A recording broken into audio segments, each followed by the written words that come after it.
What I'm about to show you is really important if you are a part of a team and you want to succeed in what you are doing together. Now, this is based off of something I use in training and in consulting when I work with teams, and I use this in my own teams and my own groups, my own organizations that I'm involved with all of the time. So imagine this cake-like structure here. Imagine you've got 3 levels. Now, the top level is success.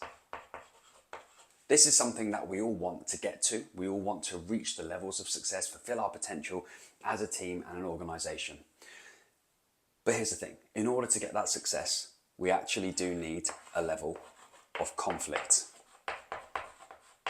There needs to be a safe space where people are able to share their opposing views, to challenge each other, to be able to call things out and have a little bit of a ding-dong now and again, a bit of back and forth in order to achieve success. And when everybody wants the same thing, it makes it really easy to do that. But you'll notice this big box underneath, the foundations, the base of what all of this is built upon. This has to come first before any kind of conflict can be productive conflict. The word is trust. When there is trust, people are then able to have that back and forth, to be able to disagree, to be able to challenge themselves and to turn conflict into something positive, constructive and useful for the business.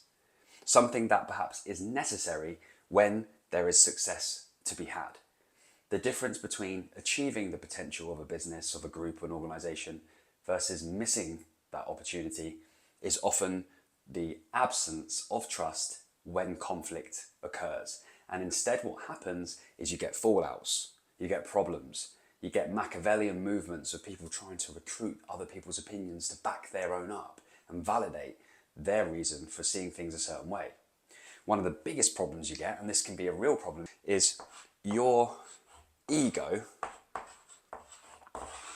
When the ego comes in, you protect yourself, right? And if there's no trust, you're going to protect yourself in a way that in a working environment is going to cover your back, it's going to justify your actions, and sometimes that's going to be a problem for everybody. Trust is really important. So how do you build that trust? Well, first of all, everyone needs to know what their role is. Everyone needs to be held to very clear and agreed markers of success.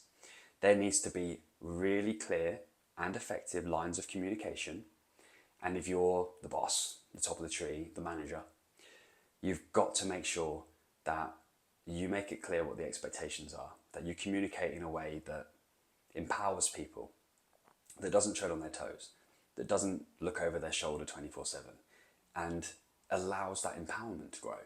Empowerment is a word that we hear all the time, but it's so undervalued.